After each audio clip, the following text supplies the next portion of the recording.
એ આવેલું છે અમારા ગામની અંદર, જે કાલ તાલુકાનું બેડે ગામ છે એ વિસ્તારમાં આવેલું છે. કંઈ આગળ સ્વાઇન બોર્ડ પણ મારેલા જ છે, તો તમે રસ્તો કંઈ ભટકી ના જાય એટલા માટે. તો મિત્રો હવે અમે જે વન કવચ છે એના નજીક પહોંચી ચૂક્યા છે અને આ તરફ જોઈ શકો છો. તો મિત્રો હવે પહોંચી ચૂક્યા છે વન કવચ. આ તરફ તમે જોઈ. તો જય શ્રી રામ મિત્રો, ઘણા બધા દિવસો પછી આપણે મળી રહ્યા છે. કોઈ કારણસર આપણે મળી નથી શકતા, તો આજે એક નવો વિડીયો લઈને આવી ગયા છે. તો આજે આપણે જોવાનું છે, આ તરફ તમને બોર્ડ દેખાઈ રહ્યું છે વન કવચ. તો મિત્રો એડ્રેસની વાત કરીએ તો આપણે આ વડોદરા ગોધરા હાઈવે છે તરફ જઈ શકો છો, અને ત્યાં વડોદરા જે બોર્ડ દેખાઈ રહ્યો છે એ તરફ આપણે જવાનું છે. તો ચાલો આપણે એ તરફ જઈએ અને તમને બતાવીએ ફોરેસ્ટ વિભાગે જે વન કવચ બનાવ્યું છે તે. તો બન્યા રહો મારા વિડીયોમાં, હું તમને બતાવું વન કવચ. તો મિત્રો આ તરફ અમે જે રસ્તો છે એ તરફ નીકળી ગયા છે, અને આ રસ્તા પર તમે બન્યા રહ્યો છે ને, અને ત્યાં જે વન કવચ આવવાનું જે બતાવ્યો તો બન્યા રહો વિડીયોમાં. મિત્રો તમે જોઈ શકો છો આ રસ્તો, અને ચારે તરફ હરિયાળી દેખાઈ રહી છે, કારણ કે ચોમાસાનો મહિનો છે ને અત્યારે કુદરત કે સોળે કલાએ ખીલી ઉઠી છે. અને આપણે જે પણ સ્થળે જવાના છે એ સ્થળ પણ ત્યાં ઘણા બધા વૃક્ષો છે, અને વૃક્ષોમાં ઘણા બધી ઔષધિ પણ છે, એ પણ તમને બતાવીશું. તો આ જે બનાવેલું છે ફોરેસ્ટ વિભાગે બનાવેલું છે, અને એ આવેલું છે અમારા ગામની અંદર, જે કાલ તાલુકાનું બેડે ગામ છે એ વિસ્તારમાં આવેલું છે. તમે પણ અહીંયા બાળકો સાથે ફેમિલી સાથે ફરવા આવી શકો છો. જોઈ શકો છો આ રસ્તો કંઈક આ પ્રકારનો છે. તો કંઈ આગળ સ્વાઇન બોર્ડ પણ મારેલા જ છે, તો તમે રસ્તો કંઈ ભટકી ના જાય એટલા માટે અહીંયા ઘણા બધા સાઇન બોર્ડ મારેલા છે. તો એ સાઇન બોર્ડના રસ્તે સુધી તમારે આવવાનું છે, અને ત્યાં એ સાઇનનો બોર્ડ તમે એ સાઇન બોર્ડ પર આવશો તો ત્યાં સુધી તમે ત્યાં જગ્યા પર પહોંચી જઈશો. તો મિત્રો હવે અમે જે વન કવચ છે એના નજીક પહોંચી ચૂક્યા છે, અને આ તરફ જોઈ શકો છો અહીંયા પણ ઘણા બધા વૃક્ષો જે ફોરેસ્ટ વિભાગ છે એમણે રોપ્યા છે. આગળ તમે જોઈ શકો છો બળતી રેલનો જો બરોડેવાળો ટ્રેક છે એ તમને જોવા મળે છે આ તરફ, અને આ તરફ તમે જોઈ શકો છો વન કવચ છે. તો મળીએ ત્યાં સુધી તમે બન્યા રહો, ત્યાં તમને જઈને બતાવીએ. તો મિત્રો હવે પહોંચી ચૂક્યા છે વન કવચ. આ તરફ તમે જોઈ શકો છો આ વન કવચ છે. અત્યારે એની અંદર વૃક્ષો રોપણ કર્યા છે, એટલા માટે અત્યારે થોડું એની કન્ડિશન એવી લાગતી નથી, કારણ કે વૃક્ષો હજુ નાના છે. અને આ તરફ એનો ગેટ છે, તમે જોઈ શકો છો.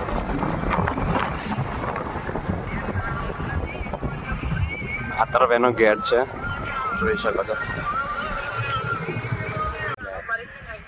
મિત્રો અમે હવે પહોંચી ચૂક્યા છે વન કવચ, અને આ તરફ તમે જોઈ શકો છો વન કવચમાં ઘણા બધા વૃક્ષો આવેલા છે. આ તરફ છે ને આ સાઈડ એનો ઘણો બધો વિશાળ વિસ્તારમાં ફેલાયેલું છે, તમે જોઈ શકો છો. અહીં ઘણી બધી અલગ અલગ પ્રકારની વનસ્પતિઓનો રોપવામાં આવી છે, અને ઘણી પ્રકારની ઔષધિ પણ અહીંયા આવેલ છે, તમે જોઈ શકો છો.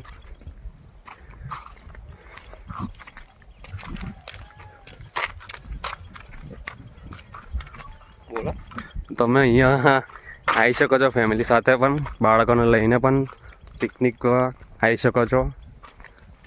તો અત્યારે થોડું રેડી કન્ડિશનમાં નથી, કારણ કે અહીંયા હમણાં જ વૃક્ષોનું વાવેતર કરવામાં આવ્યું છે. તો અહીંયા થોડું એનું વૃક્ષો મોટા થઈ જતા ત્યારે પછી તમે આવી શકો છો.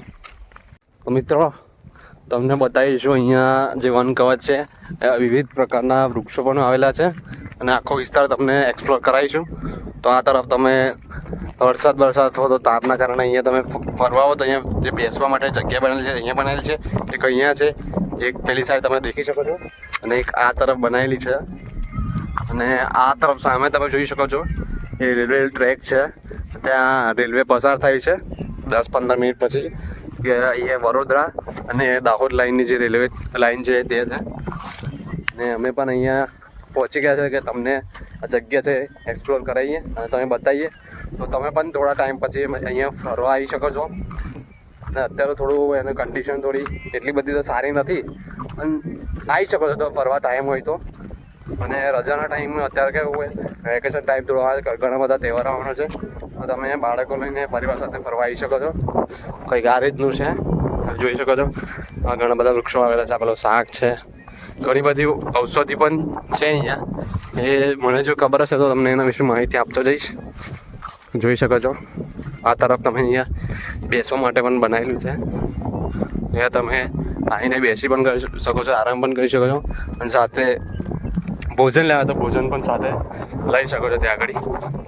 અને આ રીતે ચાલવા માટે આ રસ્તો પથ્થરવાળો રસ્તો બનાવેલો છે.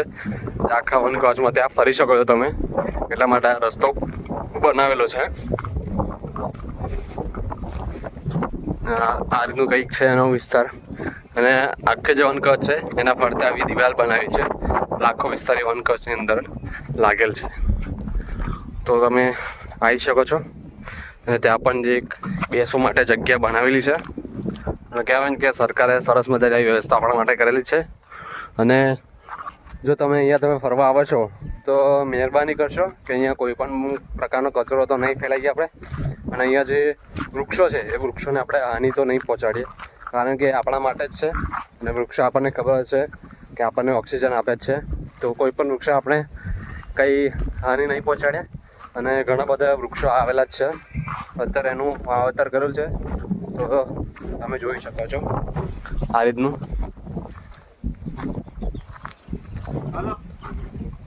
આ રીતનું તમને વૃક્ષો બધા દેખાશે. અહીંયા તમે આવીને આરામ કરી શકો છો. આરામ માટેની જગ્યા બનાવેલી છે. અને અહીંયાથી આખું વન કવચ તમને સરસ મજાનું દેખાઈ શકે છે. આ તરફ તમે જોઈ શકો છો, આ તરફ પણ જોઈ શકો છો, અને આ તરફ પણ તમે જોઈ શકો છો. તો અહીંયા તમે ફરવા આવો તો અહીંયા બેસી શકો છો, આરામ પણ કરી શકો છો. અને સાથે નાસ્તા પણ કરી શકો છો. અને પરિવાર સાથે એક દિવસનો આનંદ પણ લઈ શકો છો. તો સરસ ફરવા માટેની જગ્યા છે, તો તમે જરૂરથી આવજો.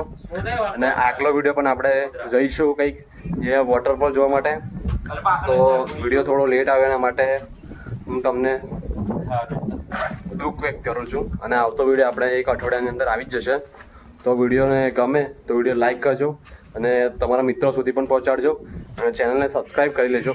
તો આપણા જે વિડીયો છે એ તમને જે નોટિફિકેશન છે એ પણ ઓન કરી દો, તો તરત એની નોટિફિકેશન તમને મળતી રહે. તો મળીએ આગળના નવા વિડીયોની અંદર. ત્યાં સુધી સૌને બધાને મારા જય શ્રી રામ.